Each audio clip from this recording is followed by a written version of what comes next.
come out from the past, living in the future I created.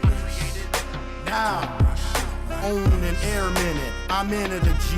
My NFT drop, you with that energy, stop. At all costs, I will protect funeral line the effect from the blast that I emit. I don't miss.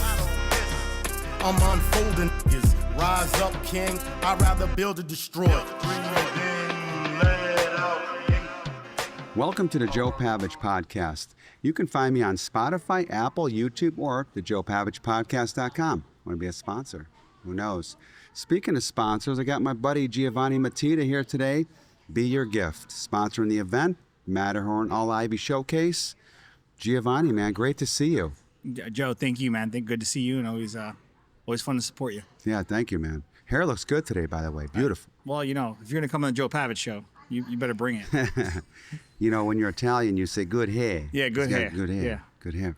So, Giovanni, tell me a little bit about the business, your business. My business. So, today's, I'm celebrating 21 years in the mortgage business, residential, all down here in Southwest Florida. So, my group is the Be Your Gift group. I started in 2021 with this premise of, God gave us all a gift to share with the world, and I really wanted to double down on that. And everything I do is to glorify Him. So, our team, we're partnered with New American Funding, which is one of the largest privately held mortgage companies in the country. And man, we share our gifts with people. We take care of people, and the team grows. That's what it's all about, man. 21 years. Yeah. Wow, that's impressive. One of the things I got to say about you that impresses me is that, first of all, you do a good job. We'll start with that. When it comes to people that buy or sell homes, I always recommend you, right? Tell the viewers about the first couple years when you would call me, how hard it was. Oh, it was great. I'd call you, and I'll give you the compliment back. I would call you. You're going after a whale, right? Let's just call it what it is. So I just want to encourage everyone, if you're going after someone, what I always admired about you, our kids were the same age, so our daughters were in the same preschool, and I was like, that's the type of person that I want to be around. But of course, when you're going after a high quality person, they already have people. Yeah. But what I loved about you is you would always respond and say, hey, man, I'm responding to your text. I'm responding to your call. I don't need you to buy me lunch. I appreciate it. I got my own people. I said, all right, cool. I would just tell you that. And then little at a time, the opportunity arose. You asked me some questions. I was able to help some people out. But, if you're going to have a high quality brand, you have to have high quality people around you. And that was part of the vetting process. If it was easy, then it wouldn't be worth it. That's right. But it's kind of interesting in the beginning because we were friends, right? Throughout the whole beginning. But if people would just tell you, hey, man, I'm good right now, just stay on me or whatever they tell you, that's a different story. Most of the time, people don't even call you back, right? Yes. So I'm glad that you appreciated, the way it went out. And I share that with my team. I say, if you're going after someone high quality, they will actually call you back and just tell you, hey, I'm good, but I appreciate the call. So, yeah. Well, it's hard. It's like sellers, buyers, connections.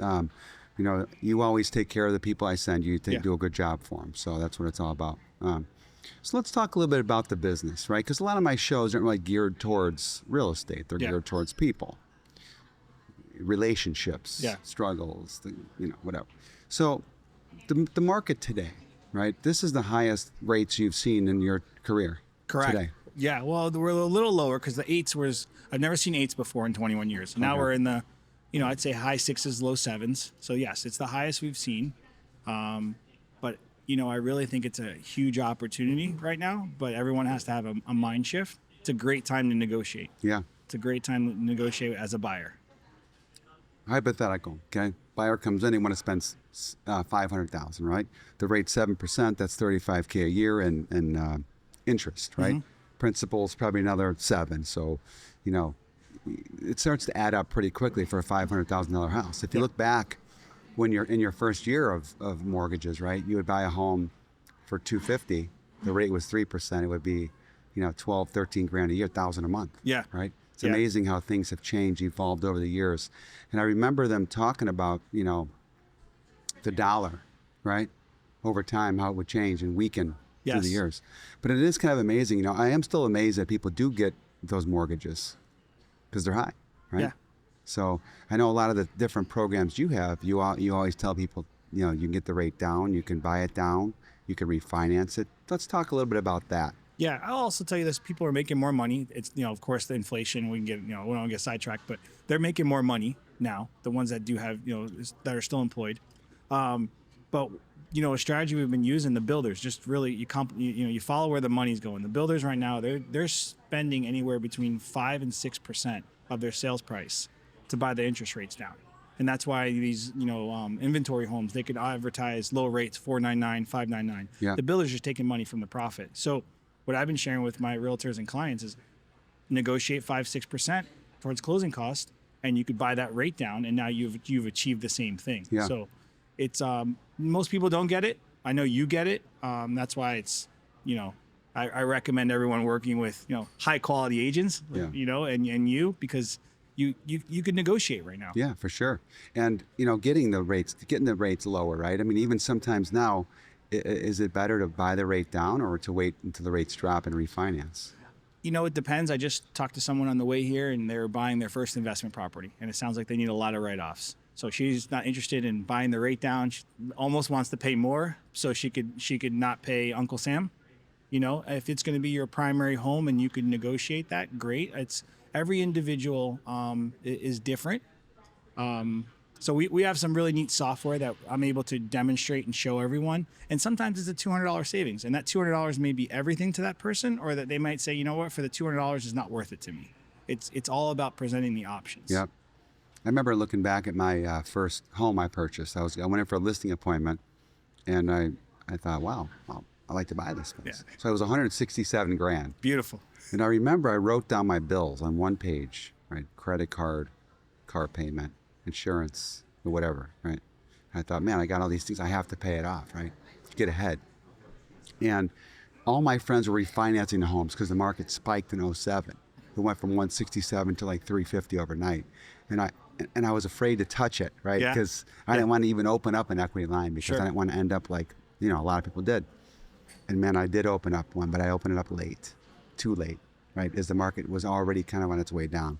And I kind of did what everybody else did, right? Buy the home, buy the other home, buy the piece of land. I bought a vacant piece of land. And, everything just went back down. But I think this market now is a short run. I feel like it's a 2-year, and actually it started last February. And it's funny, I hear now people say to me, oh, the market's, I heard it's a buyer's market. It's been that way for a year and a half almost. So we're almost a year and a half into this market. Yeah. I remember actually having that conversation with you 6 months before it happened. You saw it happening. Yeah. Yeah, I agree with you. We were talking, we like to predict, right? You and I. Yeah. Try to figure out when it's going to happen. And it's funny because the younger generation, they've never experienced this. A new realtor that never experienced 07, Yeah. 8, 9, right? They only experienced COVID markets where things were popping left and right. But it's so hard because when the markets change, you have to know what to do right away. Yeah. It's the way it goes. I was off by 3 months. Pretty close. I picked May. Yeah. Things start slowing down in February. But I look back at this year so far, and I've sold a lot of homes in down markets, and you've written a lot of mortgages in down markets. And that's the key. It's not how good you can do when times are great.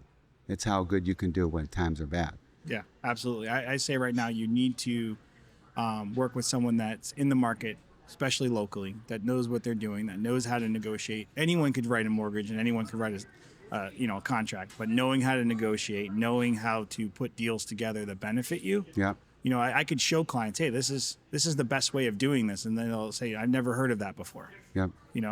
That's why they got to work with us. That's it. Well, one of the things I always tell people, and I got to give my boy here some props, is that if they're working with you, okay, and you tell me they're good to go, I'm tucking that thing in. Yeah. That's like a cold pillow. You know what I mean? Yeah. I feel good at night going, that deal's done. A lot of times people have these mortgage brokers from out of state, or you find them on the internet somewhere, and there's a problem at the last minute. Yeah. So I like the fact that you were organized. You pull everything up in the beginning. Let me see if there's any problems. Yeah. And you're almost afraid to tell me, like in the beginning when I ask you, like, we're not there yet. I need a minute. Yeah, exactly. So Giovanni, take me back a little bit. Where did you grow up? So originally I was born in Sicily. I came to the United States when I was 3, moved to Long Island, New York, and I trickled my way down to Georgia, Stone Mountain, Georgia, elementary school, middle school, then moved to Lake Worth, Wellington area, and then I found myself in Naples my sophomore year of high school. Okay. So you went to high school here? Yeah, I went to high school at Barron. Oh, you did? Graduated in 99. Okay. Yeah. I didn't know that. Yeah. We had a good football team Yeah. back then. Yeah, Barron and Estero, we had a good game. We lost about every game at Estero High School. We played Barron. We beat Barron. They were undefeated in '93. I think I heard that story. You hit a triple, right? Was Double. That's a double. Okay. And big old fight broke out. Okay. Did you play sports growing up? I did. I played soccer. I played Okay. soccer since I was 5 years old. That's all I ever played. I loved it. And Dom ain't interested in soccer, huh? No, man. Baseball. Yeah. He's Jeter. That's okay. I call him Jeter. Yeah. He loves all the things, but but he doesn't want to play soccer anymore. Yeah. He retired. You know, I got to talk about your boy for a minute, man. Sure. What a nice, respectable kid. Thank you. He was a great kid to coach. Coach Joe. It's Coach Joe. For a little bit. I still am Coach Joe. Yeah, I still coach Jake. But I remember when your boy was up to bat, I'd call his name and he'd look right back at me. You know, and he would like step out for a second. Most of the kids don't even hear anything. Yeah. They want to just get up there and hit the ball, right? But it's pretty cool. He's a good kid, man. Thank you. And you have is he doing MMA now too? He's doing jiu-jitsu, Brazilian jiu-jitsu. So he just got invited into the advanced class. So he's about 2.5 years into Brazilian jiu-jitsu. So he's rocking that. He's doing great. You're gonna start training yourself. I am. So now that he's on the same schedule, so we're going to go together Monday, Wednesdays. That's great. That's a great thing to do with your kids. I have some martial arts background as well. My kids don't do what I do, but eventually it'd be kind of cool to have them doing that because at a certain point he's going to be bigger than you, Yeah. and you don't want your son to be able to kick your Yeah. you know, Yeah. kick your That's butt. why I Yeah. got to be well trained. Yeah. So Sicily, huh? Yeah. Can you speak Italian? I can a little bit. Tell the viewers Oh boy. to log on to the Joe Pavich podcast. Log on to the Joe Pavich or podcast. .com. My Italian viewers. Wow. You know, we're going international with this, Giovanni. I mean, you know, I want to hear something in Italian, Oh, man. man. I'm putting you on the spot. Okay, let's see how well this is. You guys can fact check it. Signori and signore, el Joe Pavich podcast. I don't even know how to say www, but joepavich.com. È un bravo ragazzo, è un molto intelligente, c'ha una bellissima famiglia, e te quiere ayudar. That's impressive, by the way. So I said you're a great guy. Thank you. You have a beautiful family, you. and you want to help them. You know, we got viewers there, so Yeah, we got to do that. I could see you on a little Vespa over there I love at the to. West Bay Oh Club. man, I went to my honeymoon in Italy. Where'd you go? We went to Rome. We did like Rome. We flew into Rome. We did Rome. We did Tuscany. We did Sorrento. Beautiful. Palermo, Florence. Florence. That's my favorite spot. Yeah. You feel like you're in Italy when you're in Florence. In Florence, yeah. When you're in Rome, you feel like you're in Chicago with the Coliseum in Yeah. the middle of it. It's a little bit A weird. little different. Giovanni, what have you learned about yourself in markets like this? I love markets like this. I love the nitty grittiness. I love the creativity. You know, one of the reasons I got in, you know, when you come to the United States as an immigrant and your parents don't speak English, you just don't know what you don't know. My dad was a chef. My mom cut hair, hardworking people, but there's just certain things we didn't know. So when I got into the mortgage business, I didn't even know a mortgage business existed. So I love the fact that I got to understand things at a higher level so that I was able to help people. Sure. So I always view it as from the other side of the table. So that's why I always end with the end in mind. It doesn't matter if they're a multi-millionaire now or it's their first-time home buyer. And you send me both clients, and I could work with anyone. So I've learned that. I've also learned that I have a gift of seeing the best qualities in people. So when I'm doing the mortgage, it really is like, okay, how could I truly help Joe? What does Joe need right now? I'll ask you what's important to you, because what's important to you might not be important to me. That's one of the things that continues to evolve and help me grow. Yeah, that's great. You know, it makes you a better person, doesn't it? Yeah, it does. Because when things are flying crazy, you appreciate things, but they're just moving so fast, right? Yeah. I remember a couple months ago, a client signed me in for a new construction home. I didn't even show it to them. They signed me in. That was nice. And that's happened, a lot of times in the past, but when it happened then, it made me really appreciate that because times were a lot slower, and I just thought, wow, the appreciation that I had for them. It made me get back on the phone with all my old clients that used me through the years, and just it made me better. Yeah. Like with these new agreements that we have to have people sign. Yeah. I don't know if you heard. Yeah. I'm kidding, Of course. I'm kidding. Do you have to have those, by the way, for your records? We don't. If it's noted in the contract, we do. Okay. Whatever's noted in the contract. Yeah. Yeah, it's interesting because, when you sit down with people and you say, hey, I need you to sign this form, they don't usually have a hard time signing it. Yeah. If if you're good at what you do, right? Correct. Yes. Yeah. If you build rapport, they're not going to have an issue with it. Yeah. Where do you see the rates in the market going in the next, say, 2 years? 2 years.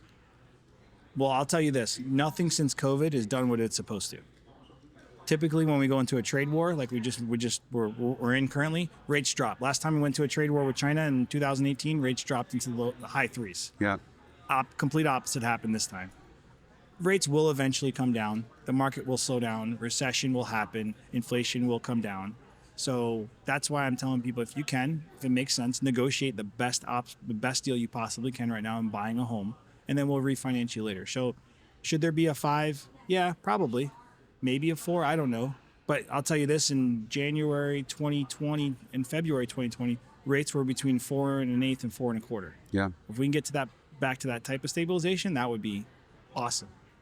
So if you were to take the market in general, right, and you were to take off the top 32, I'm going to say 32% of the people are priced too high, right? You take them out of the game. Yeah. So you take 1,000 listings, right? You take 320 of them out of the market, right? You got 680 left. You drop the rates a little bit, maybe that bottom half of homes, they sell. So 300 out of those 1,000 sell because of rates. Yep. And you got 380 left out of 1,000. So I think the market's really at a turning point. I think when that does start to happen a little bit, that'll happen more. But it's interesting though, because everybody should buy homes right now. Absolutely. There's inventory. Especially primary home. But it's people like to buy when there's a line. They don't like to buy when there's nobody that's buying. Yeah. Well, May 2020 would have been the best time to buy a home, right? Yeah. May and June. Yeah. That would have When been the rates were a little bit lower before, and everyone wasn't sure what was going to happen. You got to negotiate a great deal. Yeah. So Giovanni, talk to me about the morning routine, the mindset. the morning routine, the mindset. I love to get up early, 4:30. I love that. I love to spend some time in the Bible. I love to journal, and then I love to go hit a nice, good CrossFit workout, and then it's off to the races. Then Nice. it's kids, school. There's some espressos in the mix, but if I can get up, spend some time with God, journal, read the Bible, get off to CrossFit, man, it's a good day for me. That's the goal. And that's great to get up before the world gets up. You know what's weird though is that when you get up that early, because I do too, no one's up until 9. You're waiting. You're up for 5 hours before the world gets up. Yeah. So I wish I can call clients at 6:30. Maybe. So, yeah, some of them I can. yeah. I can text stuff to them. I'm sure your CEOs are up that early. Yeah, I can text songs that I'm listening to in the morning. You don't want to hear my morning routine music though. No? I mean, What is it? Man, it's deep. It's a cross between Mobb Deep, Metallica, the Joe Pavich podcast. No, I'm just kidding. I do not listen to my own podcast, by the way. You could be too judgmental on yourself. You could. But yeah, it's loud. It's a lot. I like it. Yeah. So a couple of my buddies listen to some of the same stuff, and I'll shoot a text. Hey, Mobb here's a Deep, good jam for the that's day. Here's a good jam. Bring you back. Yeah. Now, how about work-life mix? Having enough time for your boy, for work? How do you do it? Man, I have an awesome team. I have an incredible processor, incredible loan partner. And my schedule works out well with the kids where I don't miss any of their stuff and I just fill in the gaps. Yeah. I mean, you work until it's time to go to activities and then I'm there and I'm present. I never want to miss any of their stuff and they know that. Sometimes, my daughter and son have something going on at the same time and I just have to sit them down and say, hey, I can't be in 2 places at the same time. Yeah. We'll make the choice on whether it's a competition or a practice. I'll be at the competition. Yeah. But it's a priority, man. My wife and kids are my priority, and I make everything else fit. That's good. Let me ask you this, because I do think about this a little bit. It's that parent guilt. Do you have any of that with? 100%. Yeah. So, as you know, I'm divorced and remarried, so I have my kids 50% of the time. I had to walk through a lot of that parent guilt, but then I had to just ask myself, what's the truth? Yeah. The truth is they know I love them. The truth is that I am present. The truth is like me showing up into a game isn't like a afterthought. They know that I'm there, and it's actually made me a better parent because I just communicate really, really well with them. And then I ask them questions like, "Can you be in the same place at the same time?" They're like, "No, Dad, I can't." I'm like, so that's been fun.